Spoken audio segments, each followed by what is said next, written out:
সুদীৰ্ঘ বছৰ ধৰি সোণাৰী বিধানসভা সমষ্টিত কংগ্ৰেছ দলত সক্ৰিয় ৰাজনীতিত থাকি দলটোক আৰু ৰাইজক সেৱা আগবঢ়াই আহিছে।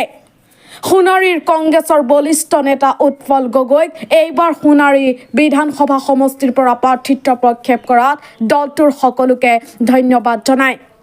ইয়াকে প্ৰক্ষেপিত প্ৰাৰ্থী বলিষ্ঠ নেতা উৎপল গগৈয়ে পিতৃ প্ৰয়াত তুলসী গগৈক স্মৰণ কৰি কয়, পিতৃ জীয়াই থকা কালত দলটোক সেৱা আগবঢ়াই আছিল, আজিও আমি সেৱা আগবঢ়াই আহি আছো।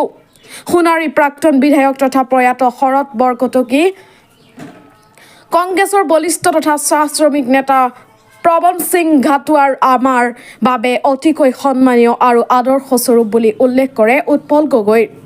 মৰাণৰ পৰা নিজা প্ৰতিবেদক, আসাম ৰিপৰ্টছ লাইভ। নমস্কাৰ জনাইছোঁ। আপোনালোকক সৰ্বপ্ৰথমে মোৰ আন্তৰিক কৃতজ্ঞতা জ্ঞাপন কৰিছোঁ। মই এজন কংগ্ৰেছ দলৰ নিষ্ঠাৱান কৰ্মী হিচাপে আমি বহুদিনৰ পৰা দলত নিষ্ঠা সহকাৰে কাম কৰি আহিছোঁ আৰু এইবাৰ 2026 চনৰ বিধানসভা নিৰ্বাচনত কংগ্ৰেছ দলৰ হৈ আমাৰ দলে প্ৰাৰ্থী হিচাপে প্ৰক্ষেপ কৰিছে। মই নিজকে গৌৰৱান্বিত বুলি অনুভৱ কৰিছোঁ আৰু বহুত আনন্দ আৰু মানে ভাবিব নোৱাৰাকৈ দলৰ প্ৰতি সহানুভূতি আৰু নিজৰ পৰিয়ালৰ তৰফৰ পৰাও নিজক বহুত ধন্য বুলি ভাবিছোঁ। আপোনালোক সকলোৱে জানে যে মোৰ পিতৃ প্ৰয়াত তুলসী গগৈ ডাঙৰীয়াৰ পুত্ৰ হিচাপে সৰুৰে পৰা তেখেতৰ লগত ৰাজনীতিৰ কথাবিলাক শিকিবলৈ সুবিধা পাইছিলোঁ আৰু দেউতাই বহুদিন দলত কাম কৰি দলত বিভিন্ন ধৰণৰ পদবীত থাকি দলটোক সেৱা কৰিছিল।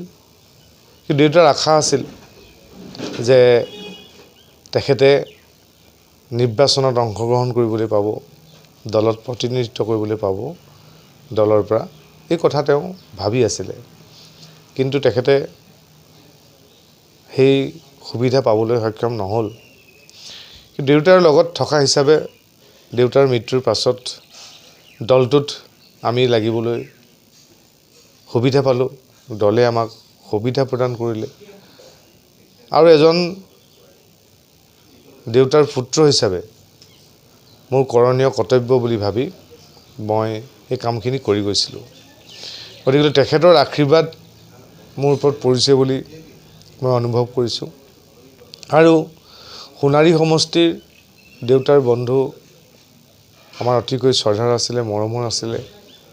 সোণাৰী সমষ্টিত 25টাকৈ বছৰ প্ৰতিনিধিত্ব কৰা মোৰ পিতৃস্বৰূপ শৰৎ বৰকটকী ছাৰে আমাক আঙুলিত ধৰি দল কেনেকৈ কৰিব লাগে, দলৰ নীতি আদৰ্শ কেনেকৈ ধৰি ৰাখিব লাগে, এই কথাবিলাক আমাক তেখেতে শিকাইছিল।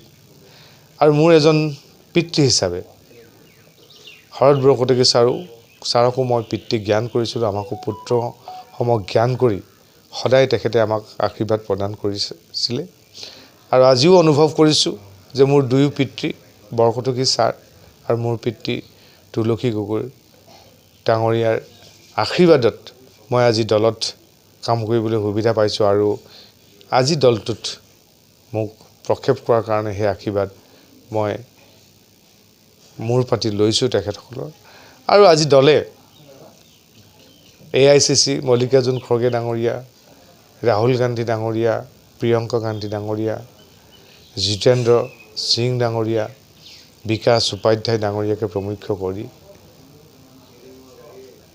আমাৰ অসম প্ৰদেশ কংগ্ৰেছ কমিটিৰ সন্মানীয় সভাপতি গৌৰৱ গগৈ ডাঙৰীয়া, দেৱব্ৰত শইকীয়া ডাঙৰীয়া, আমাৰ অসম চাহ মজদুৰ সংঘৰ সন্মানীয় সভাপতি মোৰ পিতৃস্বৰূপ প্ৰবন সিং ঘাটোৱাৰ ডাঙৰীয়া,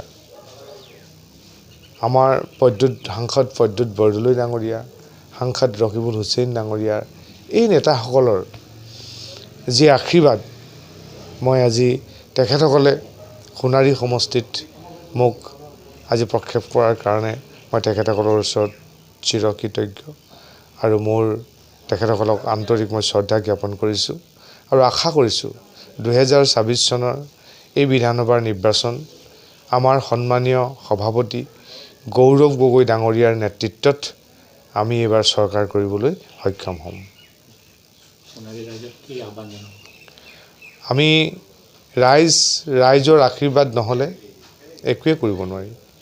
গতিকে সোণাৰীবাসী ৰাইজে যি সঁহাৰিৰে দল কৰিবলৈ আমাক সুবিধা দিলে, সদায় আমাক প্ৰেৰণা উৎসাহ যোগালে আৰু ৰাইজৰ সিদ্ধান্তই চূড়ান্ত সিদ্ধান্ত বুলি ভবা হয়। গতিকেলৈ এয়া ৰাইজৰে এক আশীৰ্বাদ, ৰাইজৰে এক সিদ্ধান্তত মই প্ৰক্ষেপিত হৈছোঁ আৰু আশা ৰাখোঁ যে ৰাইজৰ আশীৰ্বাদত আমি জয়ী হ'বলৈও সক্ষম হ'ম। ৰাইজৰ ওচৰত মই বিনম্ৰতাৰে মোৰ সেৱা জ্ঞাপন কৰিছোঁ। আহিব সময়ে সময়ে নিৰ্বাচনৰ কেন্দ্ৰিক কথাবিলাক পাতিবৰ কাৰণে আমাৰ ইয়ালৈ বিভিন্ন ডাঙৰ নেতাসকল আৰু আমাৰ ইয়াত আহি প্ৰচাৰ কাৰ্যত অংশগ্ৰহণ কৰিবহি সময়ে সময়ে।